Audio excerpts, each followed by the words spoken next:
მოკლედ ძლივს ვიპოვნეთ ბედნიერი ადამიანი. არა, ღმერთ მართლაც ასე იყოს რა თქმა უნდა. არა, ეს რა თქმა უნდა ხუმრობით, მაგრამ მართლაც რაღაცა შენ შრომამ დაგაფასა, ნოდიკა.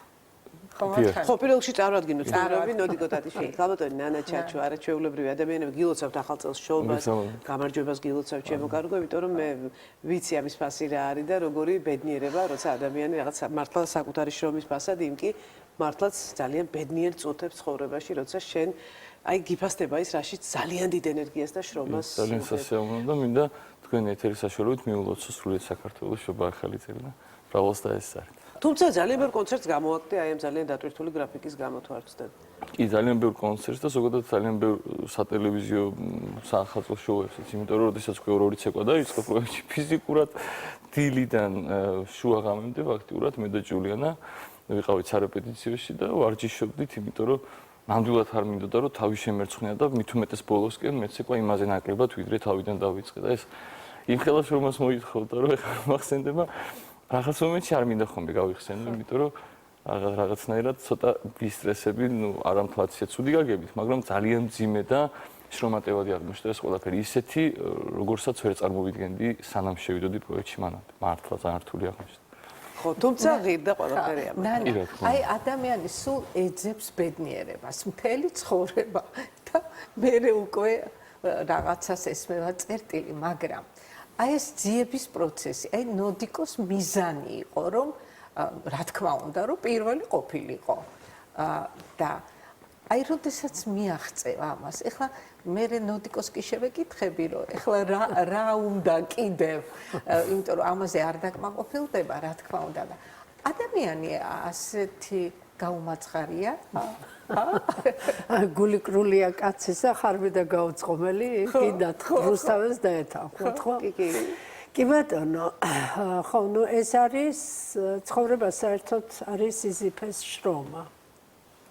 და ეს არის უსასრულო პროცესი, მაგრამ რადგან ბედნიერებაზე ვლაპარაკობთ და ბედნიერი ადამიანი აი აქ სახეზე ყავს ჩვენ. მაშინ ბედნიერების დეფინიციაც გავაკეთოთ იქნებ. თავად რა არის ბედნიერება? ადამიანი არის ბიოლოგიური, ფსიქოლოგიური და სოციალური არსება ჩვენ აქ ბევრჯერ გვითქვამს. და ადამიანი თავის თავს გამოხატავს თავისი ფსიქოლოგიური და სოციალური არსებობით. ამითი გამოხატავს ადამიანი თავის თავს. ამიტომ შეუძლია ადამიანს ბიოლოგიურზე ბევრ შემთხვევაში უარი თქვას. იმიტომ თუ ეს ითხოვს ფსიქოლოგიური და სოციალური მისი შინაგანი მდგომარეობა. ადამიანი თავის თავს სადაც გამოხატავს, ნიშნულობა არ აქვს ადგილს, სივრცეს, ნიშნულობა არ აქვს დროს, ის მაშინა მხოლოდ და მხოლოდ ბედნიერი, როცა თავის თავს გამოხატავს. საკუთარი თავის გამოხატვა ეს შეიძლება ერთნაირად იყოს სამზარეულოშიც, დიდ სცენაზეც და ნებისმიერ ადგილს, ნებისმიერ სიტუაციაში. არის ამაზე უამრავი შეგონებითი იგავებიც, არის ანდაზებიც, არის ლიტერატურაშიც, მაგრამ რაც მთავარია, არ ფსიქოლოგიაში ეს არის უპირველესი. მთელი აი მე-20 საუკუნის 60-იანი წლების და ცოტა მანამდეც კაცობრიული აზროვნება მიემართება იქეთკენ, რომ ადამიანური სიცოცხლის კრიზისი ახსნა. ადამიანურ სიცოცხლეს კრიზისი აქვს აღმოჩნდა. აღმოჩნდა კრიზისში ადამიანური სიცოცხლე იმდენად, რამდენადაც არის არაარსობრივი, არაარსებითი ცხოვრება და არის არსებითი ცხოვრება, არსებითობაში, რომ განახორციელებ მას და ამას შვენივრად შეესაბამება ქართული სიტყვა ღვაწლი. აი ეს ღვაწლის პროცესია თავად. იცით, ბედნიერების განცდა, იმიტომ რომ შენ მასში გამოხატა. აი ნინო, თქვენ ვიდრე გადაცემა დაიწყებოდა, ამბობდით რომ აი მე რომ მაესტროში დირიჟორობდით, აი ამ პროექტში ვიყავი, მე გამოსვლა გამიჭირდაო. იმიტომ რომ იქ თქვენ იყავით თქვენი თავის გამომხატველი სრულად. აი თქვენ რომ ღირით, ხო ეს თქვენი ხო ბუნებრივი მოცემულობა, ეს თქვენი ნიჭიერება არის, ხო? აი სიმღერის პროცესში, როდესაც თქვენ აი მღერით თქვენთვის და ეს შინაგანი ხმა არის, მაშინ არის, იცით, ხმა, მაშინ არის, იცით? აი ხშირად არის რომ ფსიქოლოგს მიაკითხავენ რაღაც პრობლემების გამო დაუშვათ სცენის შიში არის ან მაღალი ბგერის შიში არის აი ასეთი და მაშინ ჩვენ ყველაფერს ვაკეთებ ფსიქოლოგები იმისათვის რომ მან იმღეროს ან იცეკოს ცეკვისათვის თვითონ იცეკოს ეს მისი ცეკვა იყოს ეს მისი სიმღერა იყოს როგორც აი სამზარეულოში შენ რომ სადილს აკეთებ შენი აი შენ აკეთებ და ზოგიერთი ასახლის ძალიან კარგად გამოუდის ეს ყველაფერი იმიტომ რომ ის რაიმესთვის ვინმესთვის კი არა აი ამ პროცესში არის იცით და ეს პროცესია თავად ბედნიერების მომტანი და ამიტომ მეწისქვილეც და მინისტრიც ყოველთვის შეიძლება იყოს ერთნაირად ბედნიერი. მე მინდა რომ ჩვენი ერთი მაყურებლის მიმართვა მისი აზრები წაგიკითხოთ. ეს არის ფაქტიურად ის წერილი, რის გამოც ჩვენ გადავწყვეტეთ ამ თემაზე გადაცემის გაკეთება. და სწორედ რომ წავიკითხავ, მიხვდებით რომ ჩვენს პირველ ნაწილში, იმიტომ გავიხილეთ ბედნიერების წყარო, არა როგორც უბრალოდ მხოლოდ კარგი და სასიამოვნო რაღაცების მოგონებით, რაც გვაბედნიერებს, არამედ როგორც აი წინააღმდეგობით ახსავსე მოვლენა, რაც არ გვაქვს და რაც გაგვაბედნიერებდა. ქალბატონი წერს ასეთ რაღაცას.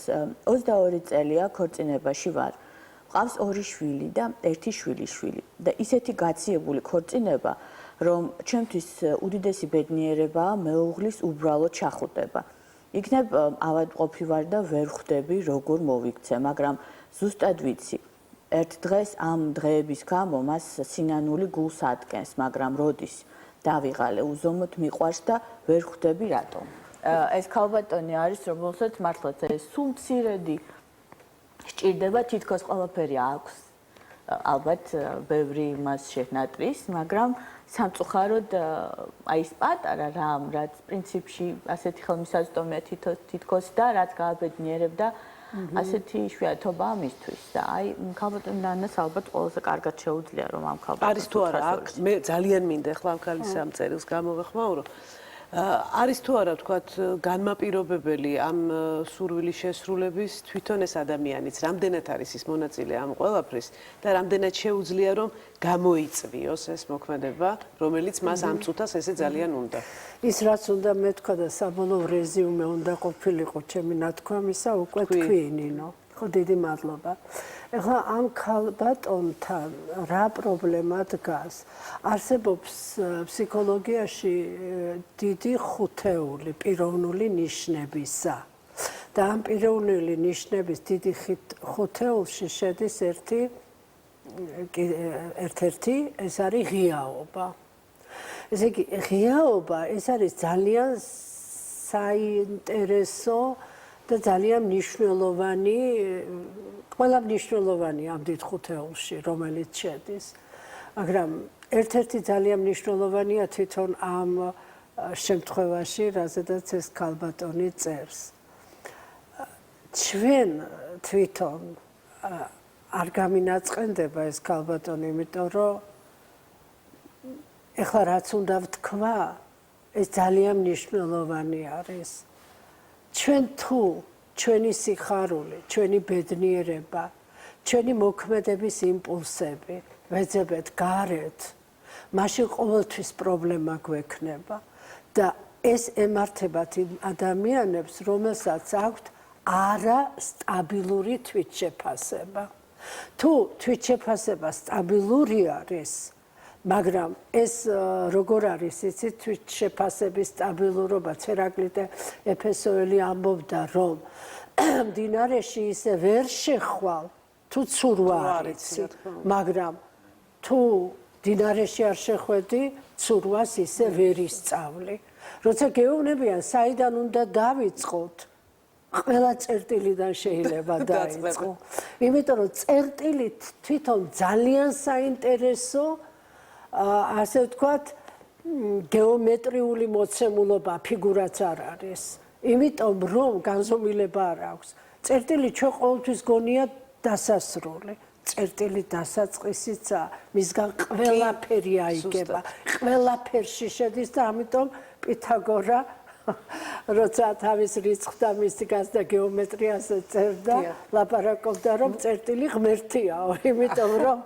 იმიტომ რომ ის ყველაფერშია ყველაფერი მისგან აიგება ის ერთდროულად დასასრულიცა და დასაწყისიც და იცით რა არის როდესაც შენ ამ პოზიციას აირჩევ შენგან იქნება ეს ყველაფერი აუცილებლად მიიღებ იცით აი არავითარ შემთხვევაში არ არის ეს შედარება ადამიანთან რაც ეხლა უნდა ვთქვა იცით აი ინსტინქტები არსებობს ასეთი და არსებობს კიდევ სხეულის ენა ისე კარგად გამოხატავს ადამიანის შინაგან მდგომარეობას და არა მხოლოდ სხეულის ენა, არამედ გარკვეული შეგრძნებებიც არსებობს, ამაზე ჩვენ აქ ვერ ვისაუბრებთ, ძალიან დიდი თემა არის, რომ აი მაგალითად ძაღლი არის და შენ შეშინებულმა ჩაუარე, ძაღლს იწვევ აგრესიისაკენ და რომ უნდა წამოვიდეს შენსკენ მაგრამ თუ ესე თავისუფლად და თამამად ჩაივლი, ამიტომ მე ბოდიშს ვიხდი ეს ადამიანთან შედარება არ არის.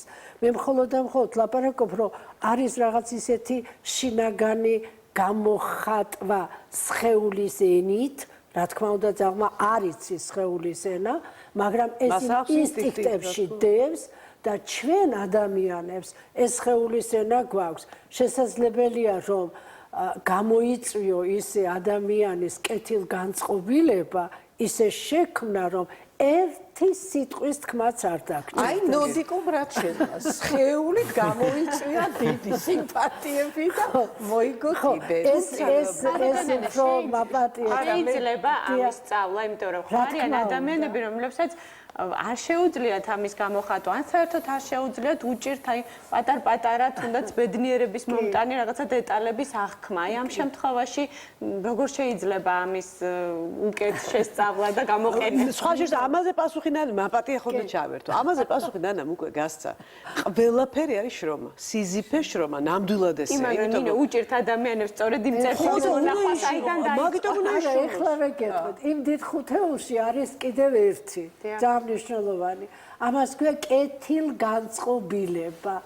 ეს კეთილგანწყობილება თავისთავად არის შენში და ერთ პატარა მაგალითს რაც არ უნდა დრო წაგვართვას უნდა მოვიხსენო. აუცილებლად იმიტომ რომ მაყურებელიც გველდება და ნოდიკას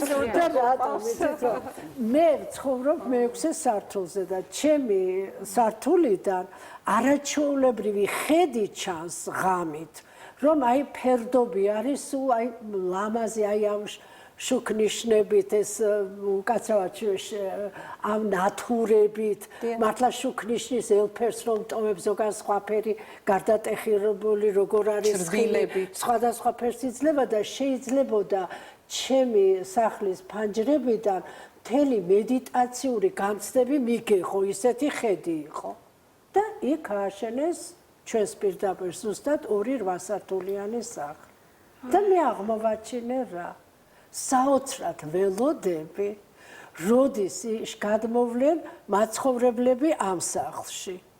და ერთ-ერთ 8 სართულიანი უკვე დამთავრდა და მერვე სართულზე პირველი მობინადრე შევიდა.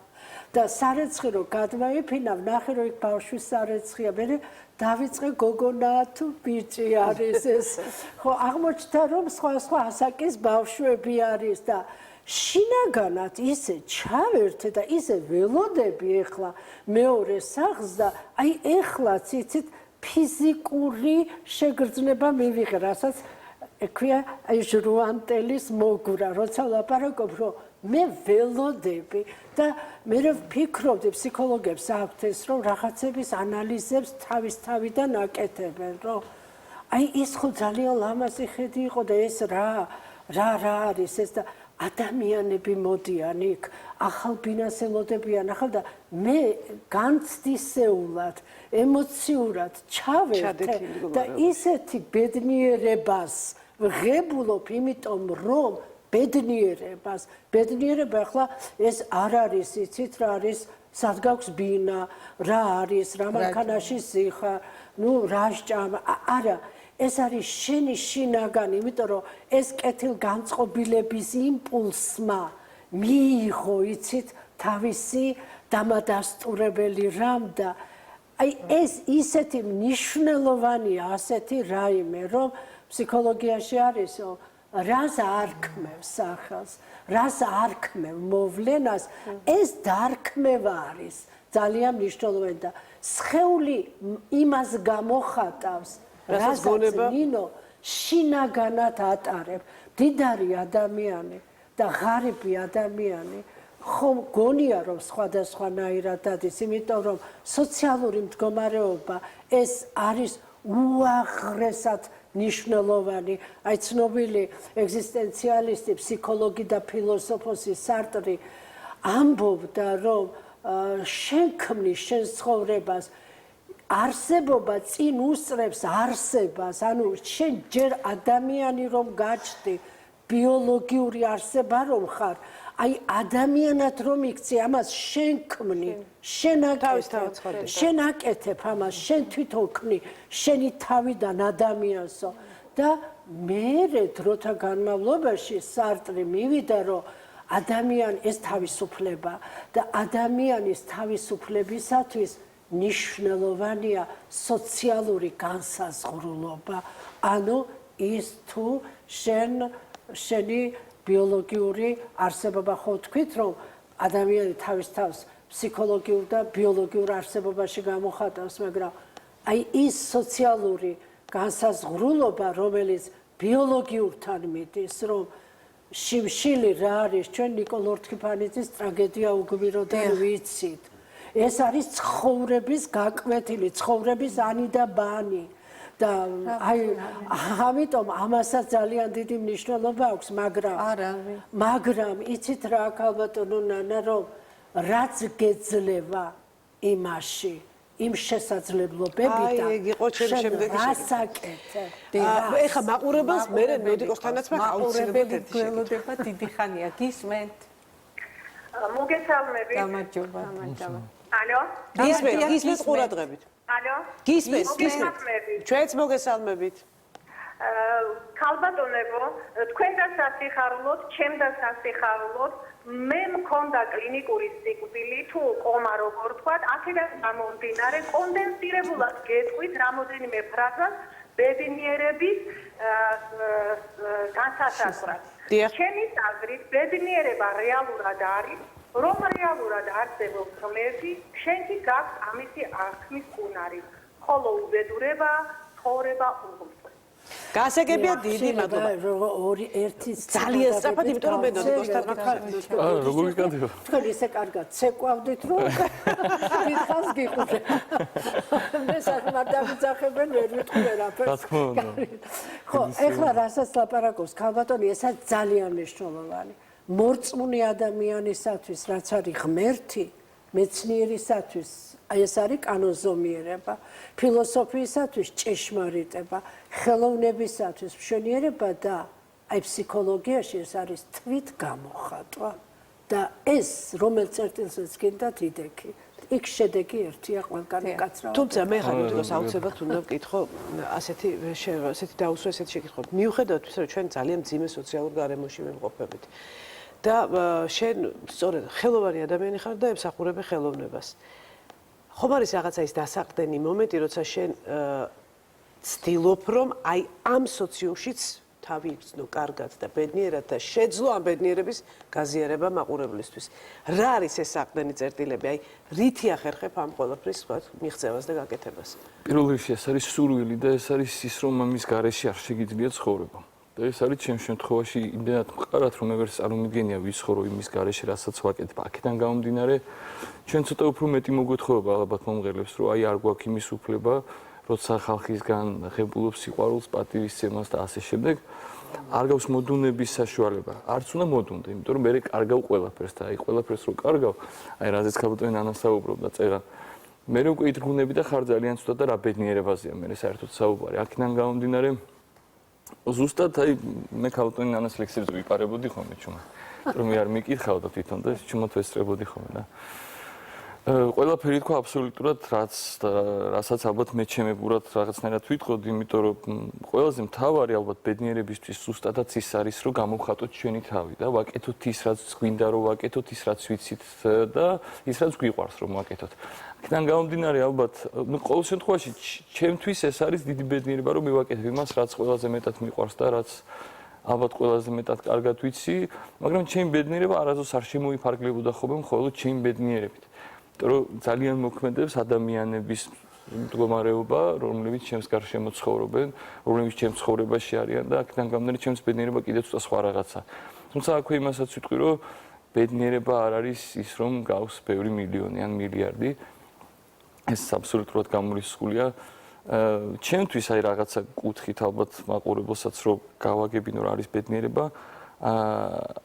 პირველ რიგში არის ის, რომ მე შემიძლია გამოვხატო ჩემი თავი, მე შემიძლია გავაკეთო ის, რაც მე მიყვარს და ესე რომ იყოს ყველა ადამიანი, აი ამ ქვეყანაში, რომელსაც საქართველოს ქვია, მგონია რომ ნაწილობრივ რაღაც უფრო დიდი დოზით ყველა ბედნიერი იქნებოდა და ყველა მეტნაკლებად, ну, კარგად იქნებოდა, იმიტომ რომ ეს მე აისახება აბსოლუტურად ყველაფერზე და წეგან მინდოდა მე თქვა კი არ პირიქით გისმენთ. წეგან მინდოდა ის, რომ ძალიან ბევრჯერ გაგვიგია ხო, რომ რაღაც ხალხი დათრგუნული დადის, ხალხი რაღაცა მოწყენილია, ცუთხასიათია, ისიც ვიცით, რომ ეხლა ჩვენთან ძალიან ბევრს უჭირს, რა თქმა უნდა და ესეც აბსოლუტურად გასაგებია რატო. და იმგონია რომ აი ამ ადამიანებს რო ქონდეთ საშუალება რომ აკეთონ თავისი საქმე, ანუ აკეთონ ის, რაც მათ უყვართ და იციან, ეს არის განმაპირობებელი იმისა, რომ აი რაღაცა დოზით მაინც იყოს ჩვენი მოსახლეობის უმრავლესობა ბედნიერი და ძალიან გულიმწყდება დღეს რომ აი ამ მასიურად ხალხს არ ეძლევა იმის საშუალება რომ აკეთოს ის რაც უყვარს და ის რაც იციან და რაღაცნაირად თვითრეალიზება მოახდინონ ამის თქმა მინდოდა ალბათ ნინო შენ დაუსწრებია არა მე მაინტერესებს ალბათ ადამიანის ბუნებაზეა დამოკიდებული ვისაც მებრძოლის სული აქვს ხო ბევრს ვთქვათ არის კატეგორია ხალხისა ამის უნარი არ მისცა თითქოს ღმერთმა ანდა ნუ სიზარმაცეძლებს კი არა რაღაცა ნოსტალგია მოკლედ ხასიათზეა დამოკიდებული არა განაშენმა ხასიათმა არ განაპირობა შენი წარმატება იმ შრომის უნარიანობამ იმ მონდომებამ იმ მიზანმა განასი არ იყო აი ზუსტად ალბათ ხშირ შემთხვევაში უფრო ისეთი ადამიანებისგან ვინც ცოტა დათქმულები არიან მის გამო რომ არაფერს ვერ აკეთებენ და ხედავენ რომ შენ ძალიან ბევრს აკეთებ გამიგია ხოლმე ესეთი თქმა რომ აი შენ რა გიჭირს შენ რა გენაღლებად გაახარ სცენაზე დაფრინა ვერთობი და ისინი მგონია ხოლმე რომ რაღაც მომენტში ვეღარ იგებენ აი ამ სცენაზე დგომის უკან რამხელა რაღაცებს აი თქვენ ქალბატონო მსახიობი ზანდები ზუსტად იცით ხო სანამ პრემიერას ითამაშებთ რამხელა შრომა არის იმაში ჩადებული და ზოგადად რა ხდება რომ გახვიდე და მე ანახო შედეგი და ჩემი ყველაზე დიდი სურვილი არის რომ ადამიანებს მიეცეთ საშუალება საკუთარი თავის რეალიზებისა, თვითრეალიზებისა. ეს ალბათ ყველაზე კარგი საშუალება იმისთვის, რომ მათი ბედნიერების ხარისხმა აიწიოს რაღაც დონემდე მაინც. ამიტომ გჭირდება ჩვენ ისეთი პოლიტიკური სისტემა, სადაც ეკონომიკური თვალსაზრისით ადამიანს ექნება თვითონვე მოიპოვოს. აი ეს ძალიან მნიშვნელოვანი საკითხი არის და სარტრი რო ლაპარაკობდა რომ სოციალური განსაზღვრულობა და შრომა ითვლება სუბსტანციურ მოთხოვნილებად. აუცილებლად. სუბსტანციური მოთხოვნა მისგან აიგება ყველაფერი და რაც თავარი ადამიანი მართლა საკუთარ თავს ააგებს აი ამ პროცესში და მე არის უკვე რომ იმ სფეროს რომელშიდაც შენ შეგიძლია რომ გამოხატო შენი თავი დაუშვათ სოციალური აუცილებლობა კარნახობს რომ ყოფილიყავი თქვათ მე ვენახში იმღერებდი გესმით ეს არის ეს ისეთი რაღაცა არის მაგრამ დაუშვათ მოგიწია აქ ამ მასში ყოფნა ვენახში სიმღერას რაც დაჭირდებოდა და ვენახის რაც შრომა დაჭირდებოდა აი ის შრომა იხარჯება ახლა სასცენო სიმღერისათვის ვენახში შრომას რაც დაჭირდებოდა ვენახი იმიტომ მომყავს რომ ვიცი ყველაზე მძიმე შრომა ჭირდება ვენახს იქ იხარჯება ძალიან მძიმე შრომა და ამიტომ იცით რა არის შრომა მთავარი აქ მაგრამ ყველა შემთხვევაში არის რომ გვჭირდება დიახ აი ამიტომ ისეთი სისტემა სახელმწიფოებრივი რომ ადამიანს კონდეს შრომის უფლება და შრომის საშუალება რომ საკუთარი თავი ამ პროცესში გამოავლინოს ან მანდ არის კიდე ერთი ძალიან ხშირად მიფიქრია სამწუხაროდ ჩვენი გადაცემის დრო ამოიწურა მაგრამ მე დარწმუნებული ვარ რომ ჩვენ ამ თემაზე მოგვიწევს არაერთხელ შეხვედრა და საუბარი იმიტომ რომ ეს მუდმივი საძიებელი თემაა და დარწმუნებული ვარ სანამ კაცობრიობა იარსებებს ამაზე იფიქრებს ყოველთვის ადამიანი სწორედ რეიგანს ჰქონდა ნათქვამი რომ სახელმწიფოს ყველაზე დიდი პრობლემა ეს არის ყველაზე დიდი სოციალური პრობლემა ეს არის დასაქმება და აქ ჩვენ უკვე თვით დასაქმების თემასთანაც მივდივართ თუმცა მოდით შევინახოთ ეს სხვა გადაცემები და სოციალური სამართლიანობა თავისთავად ამაზე აიგება ხო მაგრამ დასაქმებულ საზოგადოებაში ხო ამაში აი ამაზე ჩვენ უსათუოდ ვისაუბრებთ თუმცა ახლა რეკლამაზე უნდა გავიდეთ და დავემშვიდობოთ ჩვენს ძალიან საყვარელ სტუმრებს